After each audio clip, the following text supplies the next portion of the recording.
I'm going to start off by reading a poem, and I'm going to use this poem to hang together a few different pieces of a Dharma Talk. This is a poem. Many of you come here often. You've heard me refer to this poem. I was trying to remember as I was planning this talk. I might have actually given a talk about it before. I imagine the talk will be completely different. This is a talk by a Zen master named Bon Soeng, and if you just turn around and look, there's those three pictures in the back. Bon Soeng is the one on my far right, and those are lineage pictures of people in our lineage. The one on the far left, no, the one in the middle is Zen Master Kyung Ho, and he lived in the late 1800s, early 1900s, and he's credited in Korea of revitalizing the Zen line. All around the world, there was a movement in religions to kind of move out of superstition and move more into the modern world. It affected religions, as far as I understand it, all over, in Asia especially, but I think here in the U.S. also, and in the West in general. Kyung Ho was a very, very pivotal force in Korean Zen as it's come through from the late 1800s to now, and our teacher, Zen Master Bon Soeng, who's that gentleman on that wall, he came to the United States in 1972. But Kyung Ho gave transmission to Bon Soeng. There were, I think, 12 people who got transmission from Kyung Ho, so that he was so instrumental in revitalizing Zen, and then through his teachers, they spread that throughout Korea, and in the early part of the 1900s, they had to live through an occupation of the Japanese, which was a very difficult time in Korea, and Zen Master Bon Soeng is one of the teachers who were credited in keeping the Korean tradition alive, because as the Japanese came into Korea, not only did they want to dominate economically and politically, but even the Buddhist establishment or the Zen establishment in Japan wanted dominance over the Korean style. And it was quite a testy time. And my impression of Zen Master Bon Soeng, as I've heard stories about him, is that he was quite fearless in his stance of saying no to the Japanese. There are some stories that he was threatened, actually at the point of a gun, to change his style to become more like the Japanese style, and he took the risk to say no. In our world today, we see many people having to stand up for what they believe in, and sometimes, tragically I suppose, the cost is death. For Zen Master Bon Soeng, they didn't shoot him, but he was in that moment where they might have. And just to finish the lineage, Zen Master Bon Soeng gave transmission to I don't know how many people. One of them was Zen Master Kobang, who was Zen Master Bon Soeng's teacher. And so Bon Soeng got transmission from Kobang, I got transmission from Bon Soeng. So that's how in Zen the lineage of the teaching gets transmitted.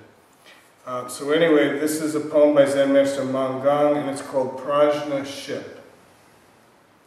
Everything is impermanent, but there is truth. You and I are not two, not one. Only your stupid thinking is non-stop, already alive in the Prajna Ship.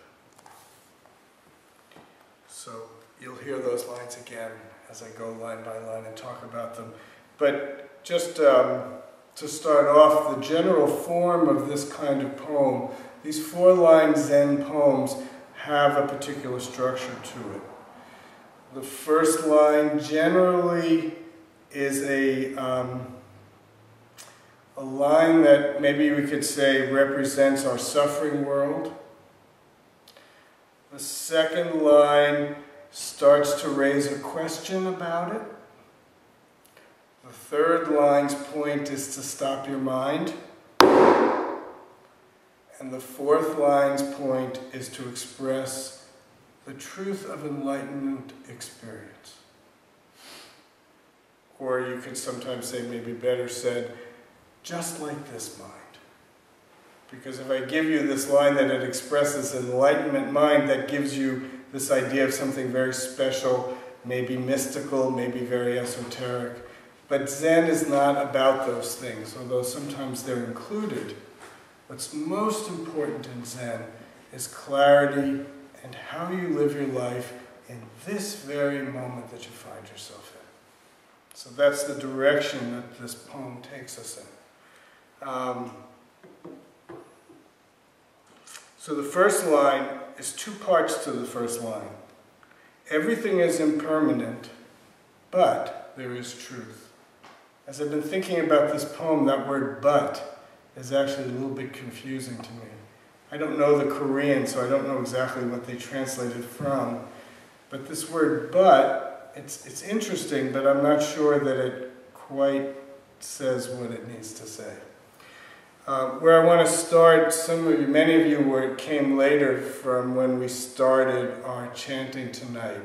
But those of you who were here heard that we were dedicating the chanting to Zen Master Daejin, who is an American man who has been living in Korea for, oh gosh, I'd have to say the last 25 years or so. He's a monk, and he's also a Zen master, and the word came out this week that he's come down with leukemia. And it seems to be a very,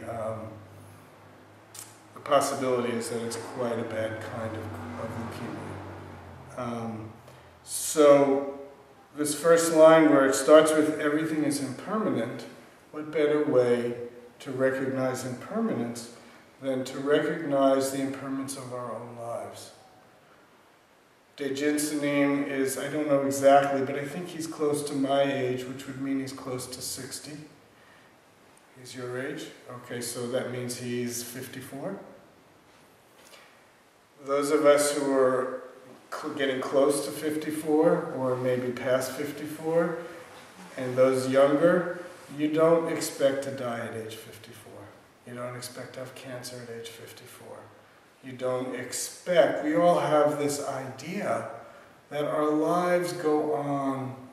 We all kind of have an idea we're going to die, but we have an amazing capacity to put that off and to imagine it's sometime well into the future.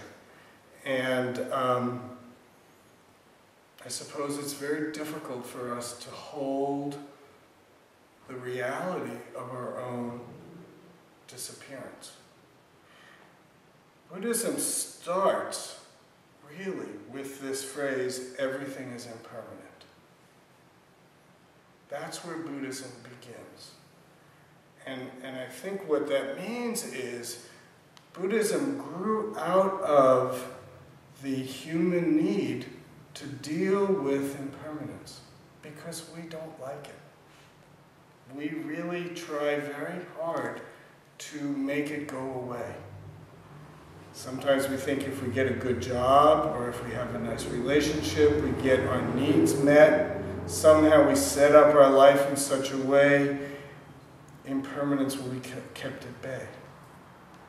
But then someone we know and love comes down with cancer. Of course, there are many times people come down with cancer and they survive it. Many times you don't. You never know. All of us know situations where people die unexpectedly. There was an article in the paper last week about a woman in San Francisco who, I guess in the article it said she was a Zen priest, and apparently she got run over by a park and rec vehicle lying down in the park. She was there with a young child, I believe. And of course we hear stories about that all the time. You know, in the news, there's all this talk about Syria and chemical weapons and should we bomb or shouldn't we bomb. Without touching that question at all, we keep at bay the fact that all these people are dying all the time. And it's not just people.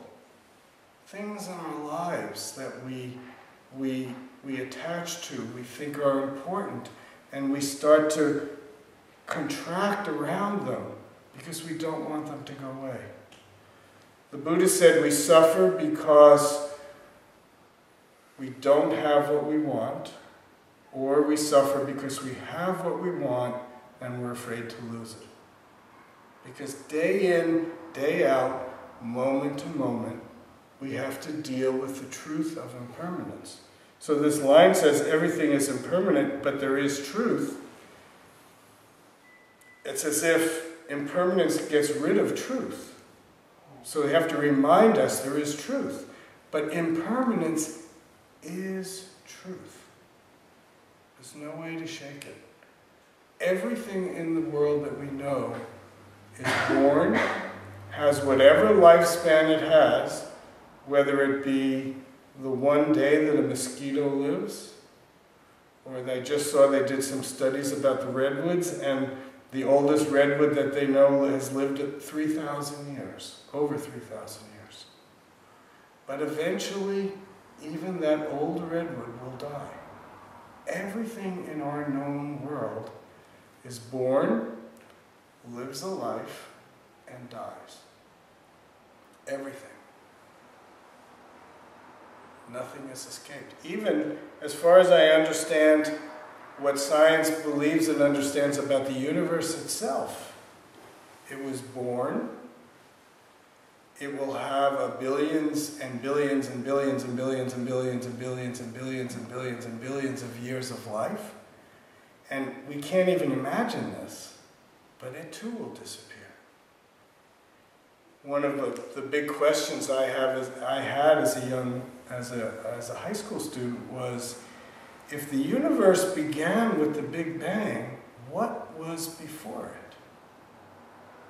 We can't really even imagine it, because our imagination comes from the life of the universe. So just as it's very difficult for us to understand what this world will be like when we're not here.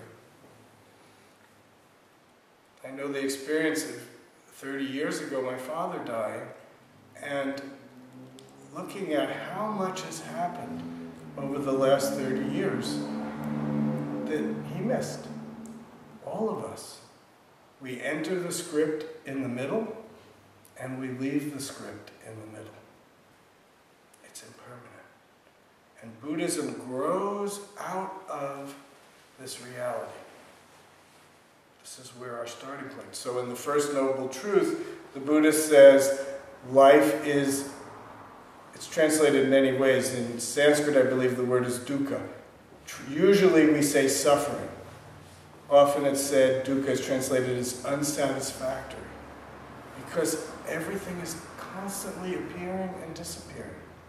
And we struggle to deal with that appearing and disappearing. We all know this. Psychologically, we contract to protect ourselves from things that we can't handle. And in that contraction, we lose ourselves. We could say we lose truth. And we lose the flexibility to deal with what is. So Buddhism is about truth in the fact that if impermanence is the reality, then we have to find a way to cope with it. Not by denial, not by creating a false reality, but going right into the truth of appearing and disappearing. All of us have lost someone we love. All of us have craved for something that we've wanted and we didn't get. Or, in terms of impermanence, we got it, but then we lost it. Sometimes that's even worse. If you never get it, okay, you don't really know what it was. But you strive for something, you work, you desire for something, you get it, and then it's gone. that's the way it goes. You look forward to a trip. Months and months you plan, you create things, you study, you find hotels, you figure out how you're going to make the trip. And then the trip comes, and in a moment, it's gone. That's the truth of our existence.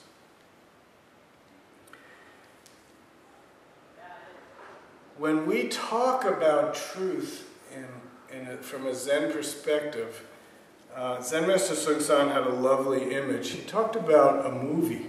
You go and watch a movie, and you watch the movie, and there's constant motion. But if you stop the movie from moving, that one frame that you stop on, truth is in that moment. You know, you watch a movie at home, and you have to go get something to eat or go to the bathroom or something, so you put it on pause.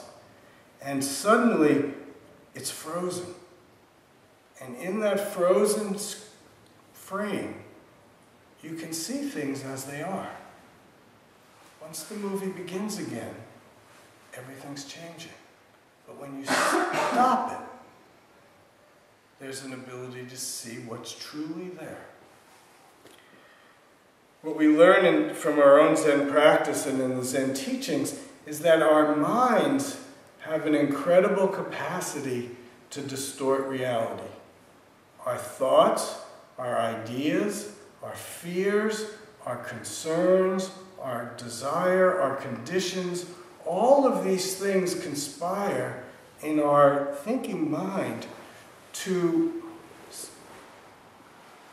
distort our reality. So, before when I was talking, I hit the floor. This is like a symbol we have, or it's a teaching point of, this means it's like hitting the clear button on a calculator, returning to zero. You know, the example would be, if we're angry, then when we're dealing with a situation that has nothing to do with our anger still clouds our perception of the moment. We're so lost in the anger that we don't see clearly what's happening in front of us.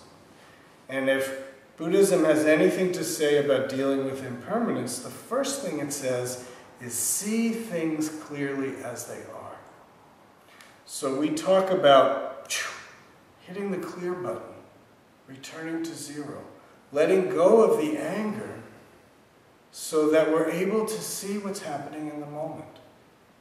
Letting go of the desire, letting go of the fear, letting go of the longing, letting go of the distortion in order to see clearly. So in shorthand, we say the wall is white, the cushion is black. That's truth. It's not whether I like it, I don't like it, I think it should be yellow or orange or pink, just as it is. So by hitting that clear button, we have a capacity to see truth. Sounds easy, maybe. But actually it takes a lot of work. It actually doesn't take work, but it does take preparation. The first thing we have to really experience for ourselves is the distortions that our mind creates. We have to really investigate this mind in order to perceive how it is that we distort it. Because you can't just take my word for it. Because you could just say, oh, he's wrong. But if you really think I'm wrong, investigate. Investigate your own mind. Check it out for yourself.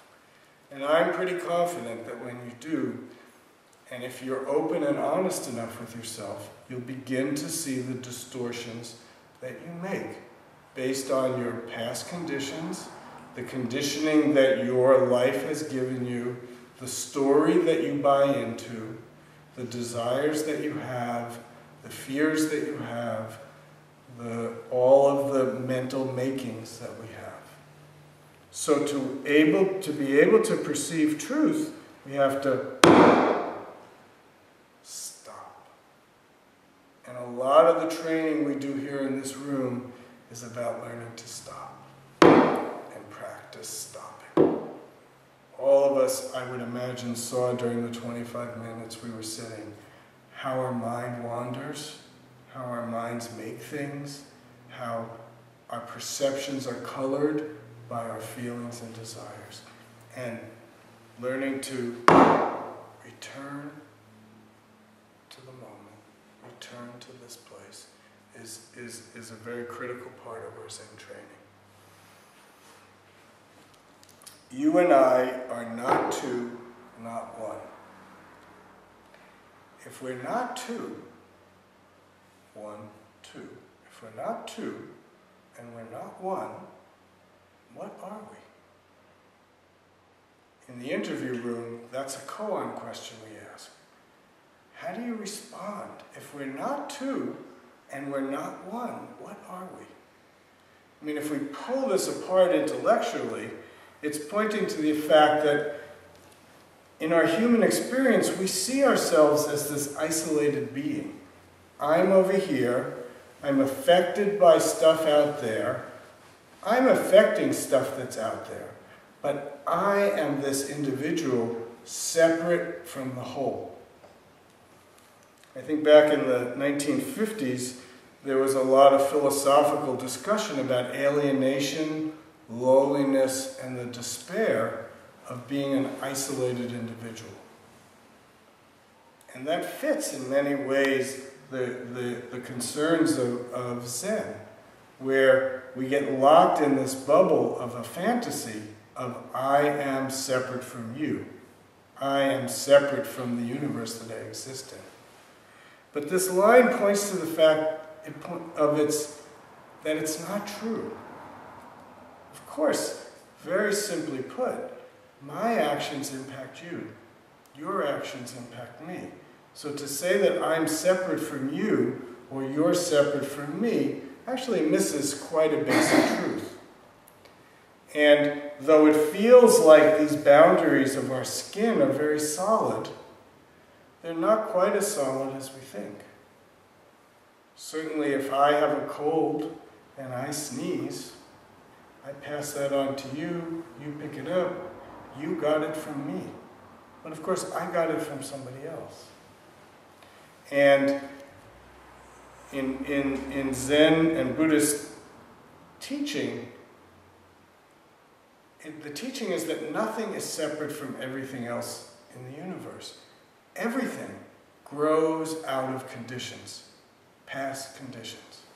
And those past conditions are created by a multitude, and it's not quite infinite probably, but it seems infinite number of interactions, organisms, rain, sun, the position of the earth, cataclysmic events that have happened over the centuries and the millennia. All of these things impact us here right now, today. Again, from a psychological point of view, it's very easy to see when I work with people that my problems are connected to my parents' problems. My parents' problems are connected to their parents' problems. It goes back. The intergenerational transmission of suffering on a personal level, on a family level, on a societal level, on a world level. A lot of the political and social difficulties we're experiencing now come from past experiences. When there were all the struggles in Bosnia and Yugoslavia, they talked about things that happened in the 1500s and how people carry forward these things that happen. So much of the problem that we have with Iran right now comes from the fact that we overthrew their government in 1953. And I'm sure there's a lot of history before that that I'm not including. None of us had anything to do with that. But our experience today is impacted by things that have happened over the millennia. Nothing is separate from everything else. You and I are not two, not one. If we're not two and we're not one, what are we? That starts to blow our minds. We don't know.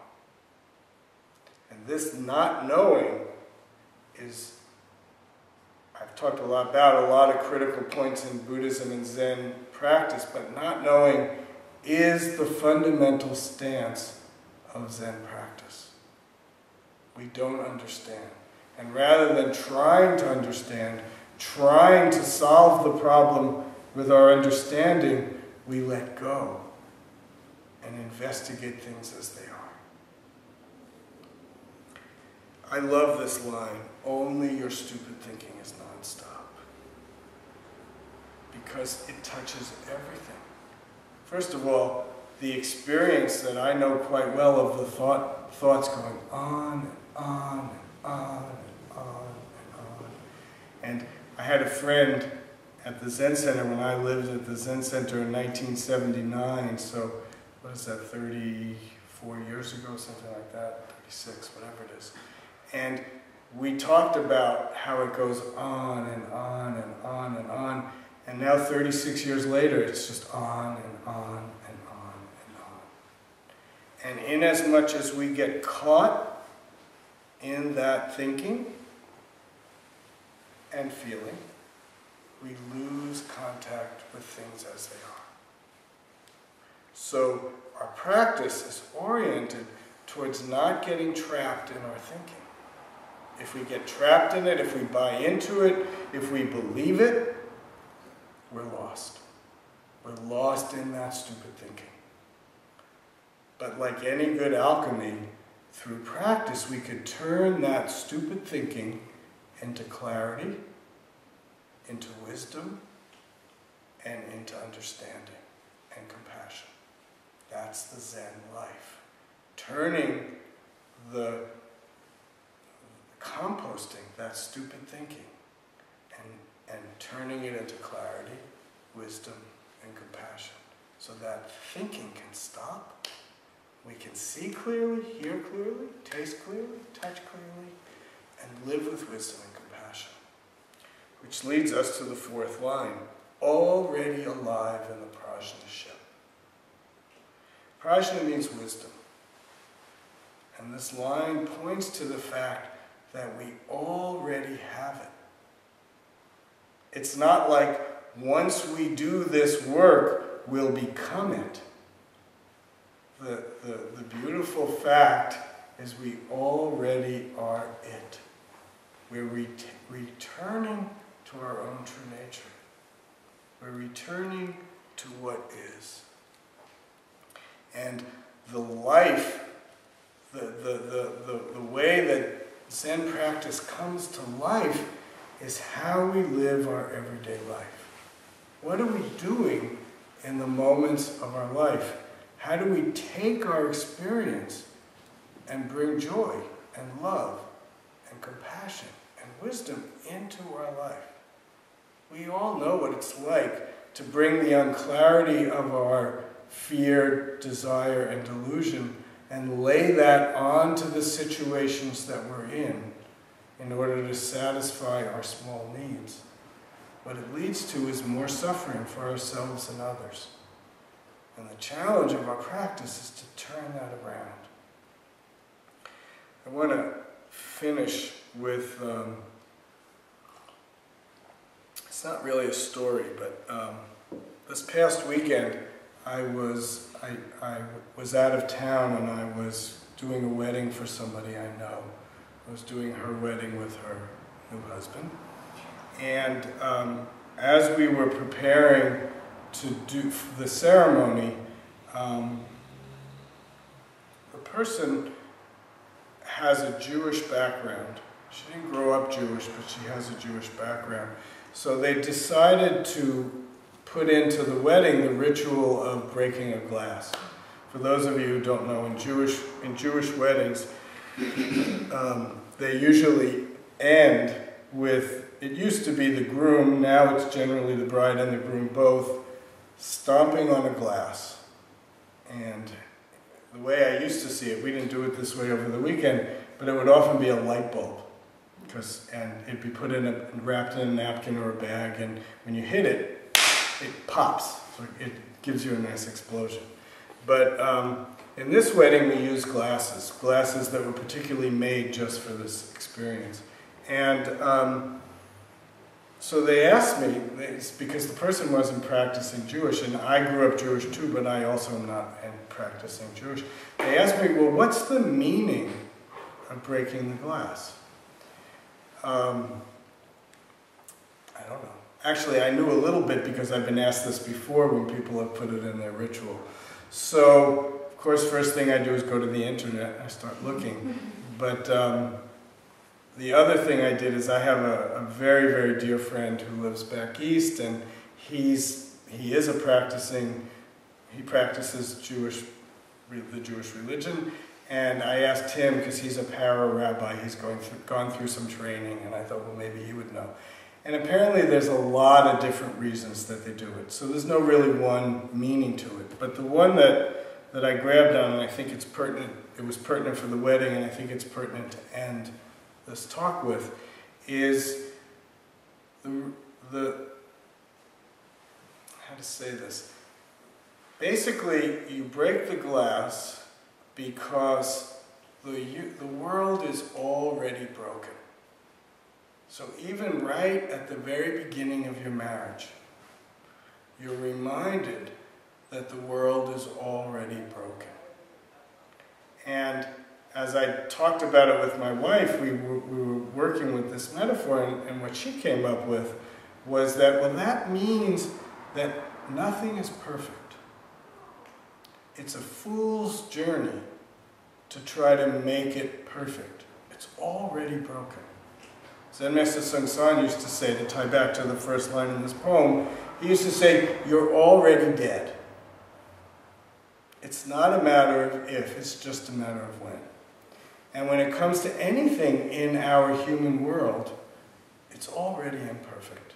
It's already broken. I remember one time talking with Zen Master De Kwang. Many of us here know who he is. He's one of the teachers in our school. And he told me his father once said to him that when you buy a new car, the first thing you should do is take a sledgehammer and hit it. Because then you won't worry anymore. It's already broken. It's not a matter of if, it's when. So, but to take it a little bit further, there's a, I don't know what to call it, but there's a thing in Judaism called tikkun olam, which means repairing the world. So it's already broken, and it can never be repaired. Humpty Dumpty can never put that egg back together again. But we can devote our life to bringing some healing, to bringing some peace, to orienting what we do in our life to help. In Zen, we call this the Bodhisattva way. So this evening, when we chanted Kwanse Bosal, Kwanse is the name, Bosal means Bodhisattva. To be a Bodhisattva means to put your own needs aside, enough to see the suffering, to hear the suffering in the world, and to orient your life towards helping. And that's how you're alive on the Prajna Ship. The Prajna Ship is this earth, this world that we live in. Wisdom means, what do I do with it? So, we accept the impermanence. We see the truth that arises out of that impermanence. We recognize the interconnectedness of this world. We grab hold of the ox of our own minds so that we're not being dragged around by that stupid thinking. and we bring ourselves back into this world with our hands open, looking to help. That's the great Bodhisattva way. That's what practice is about. That's what we do when we meet in this room. That's our orientation. We call that our direction. If we just follow that stupid thinking, it's all about me. And in Zen, the first thing we learn is we don't even know who we are. Who is this me that it's all about? It's just a construct. It's just a creation. But that's a nice idea. We have to find it for ourselves. And once we find that, we find our way through it, back into this world, with our hands open. How may I help? Question? Comment? Anything anybody wants to talk about? You got a tough job. Our questioner's not here tonight. No. Marshall? That woman who died in Bernal Heights last week, she was a Zen priest, I believe, under Norman Fisher. That's what I heard. And she was a life coach, and I think with the same general organization that Sue Sheffer is with. And by a wild coincidence, I met this baby last Saturday at a birthday party. That same child who Same child. was her mother? What? The child of the woman who died? Yes, Huh. yes. Because her main babysitter is the mother of Pele's best friend, Angelina. So there's actually a good chance that I will be a part of this baby's life. Uh-huh. So Interconnection. yeah. I mean, San Francisco isn't the hugest of cities, but still, just that's that the interconnectivity of things. Anything else?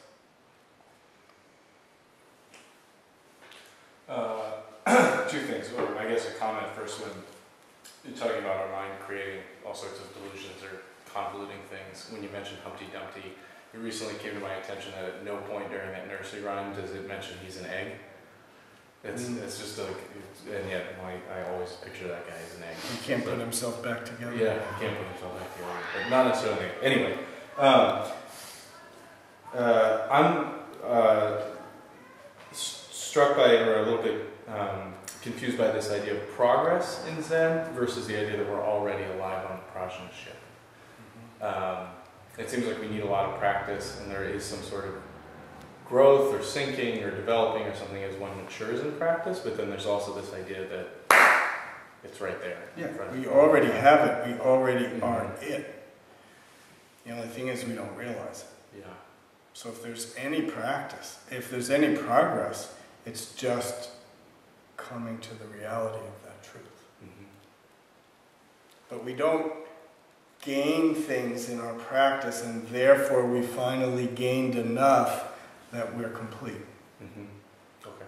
Although I think in the Indian philosophy, the early Buddhism, there was a little more of a sense that we had to get rid of a lot of stuff in order for that magnificence to manifest. Mm-hmm.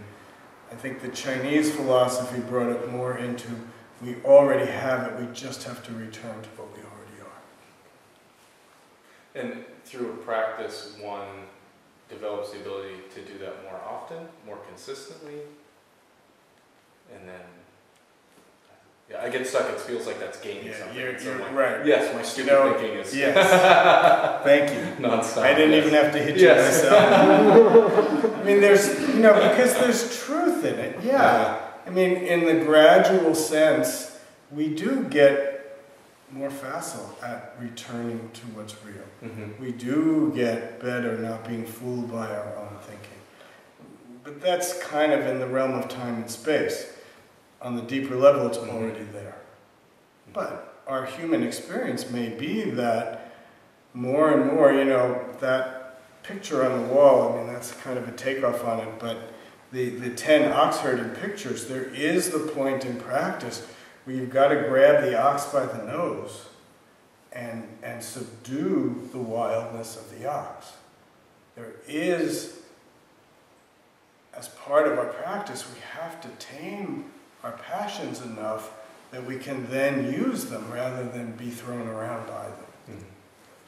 Progress, it's not a great Zen word, but it's in there somewhere. Karen, did you want to say something? I got a video for my birthday that I just watched this week from PBS. It's Earth as Seen from Above, and it's all about satellites, and there are all these different satellites that are constantly circling the Earth. One every 99 minutes goes around the whole Earth. And they can see, we are seeing from the satellites, and they have this line of the full spectrum of seeing, but we only see this tiny little piece of it. And the interconnectivity of the dust and the sands in the Sahara, and how it gets to the fish off the coast of Brazil or whatever. It's just, it's like this ultimate Buddhist scientific film. It's all about this one round sphere that does the oxygen from the Amazon. It's just, and We're exchanging with everything all the time. And the satellites are making it really visual. They're actually able to show it. Yeah, because our experience in some ways is so narrow. You know, we don't know anything outside of our experience. So the satellites are helping us widen. I mean, I think that's one of the things that happens with technological advances are what we know gets bigger, you know. 500 years ago, people stayed, I mean, human beings have always traveled, but most people stayed within a very small radius.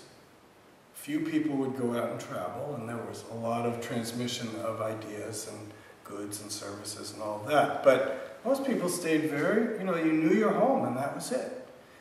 Now, obviously, we get around, all these people come and go, we learn. There's so much interconnection and learning from different cultures. Our minds are opening.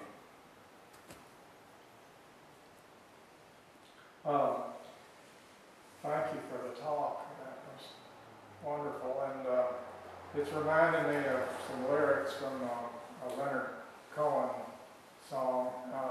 I'm not sure if I got it exactly right, but it's something like, ring out the bell and let it ring, forget the perfect offering, there is a crack in everything. That's where the life gets in. I think it's light, but I think it could be life. Yeah.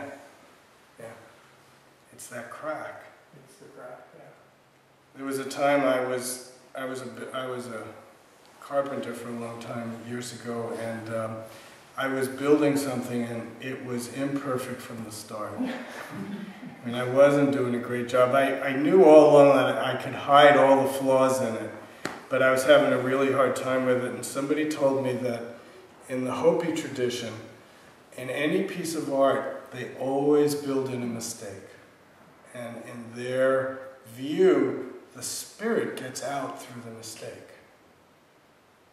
It's so, you know, the desire to be right and to make it perfect is so strong, but the energy gets to move in the mistakes. At this wedding, we did a lot of preparation and we got to start the wedding and the sound didn't work. And it took a while. And in fact, we ended up not using the sound system, just using our natural voices. But in the moment where the sound didn't work, the energy opened up. And the group coalesced and there was a connection. It's in the mistake, it's in the unexpected that life comes up. Thanks for that. So, you know, the landscaper running over the mother with her baby really pisses me off. You know, I'm angry. And it seems like a lot of our practice is then, what are you going to do with that anger? You know, but it's still, you know, you really want to, like, you know, it's just such a terrible thing. Yeah. And so when we all have to sit in here, tonight when we were sitting in here and we were all just sitting, I kind of got this feeling of, oh, that's why this is so necessary, because then we have to shut up and deal with it one way or another. And it's so effective because all of us were together and we weren't making any noise. We were all just doing this thing. And it felt really wonderful that we were all just doing it.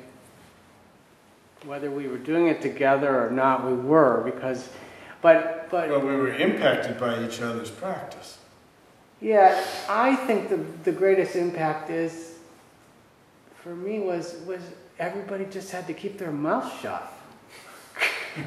You know, we didn't have to listen to everybody else's bullshit. The structure enabled us to be in the same place at peace. Yeah. We weren't allowed to fight because we couldn't open our mouths. Right. And then I broke it. And now we're talking. Right. But it was I said, oh, that's how this structure is working. Yeah. And it works a lot better when we all have to live with each other, because then we have so much conflict, and then when we all have to sit and be quiet for half an hour together, it's really strong practice. That's why it's important for families to practice together. Families never do that. But it's really, really helpful. And they practice together for 18 years, and then after that a lot more. Right. Exactly. Any last question? We're just about at the end. Anybody else have anything they want to contribute? Yes, sir. There were a couple of things you mentioned in there about, orienting yourself toward helping, and about recognizing the sort of omnipresence of suffering. People are dying everywhere. You imagine the suffering of the person who drove that truck. He's got to live with that. Or she's got to, I don't know, male or female. And that's so there are these two things that I keep wobbling between, specifically in my life with, right now, there's 62 people who are about to become homeless on the Albany Bulb, with nowhere to go when they get evicted October 1st.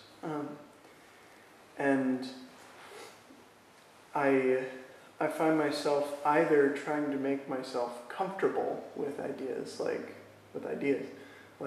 it's about orienting myself toward helping, like whatever I do, that's what I do. And then I find that I'm losing or glossing over or sort of flattening out the fact that there are 62 individual people, more because there are dogs out there and cats. But when I move toward that, I just clench up. There's no, the clarity isn't there. I just wanted to put that forward. And with no way for me to help you with that except to say, stay with it. That edge, it's hard. Your particular bent is to take that in. And that, there's a lot of pain and suffering that comes with that. But that's your edge. Just stay right there. You don't have to figure it out. Just don't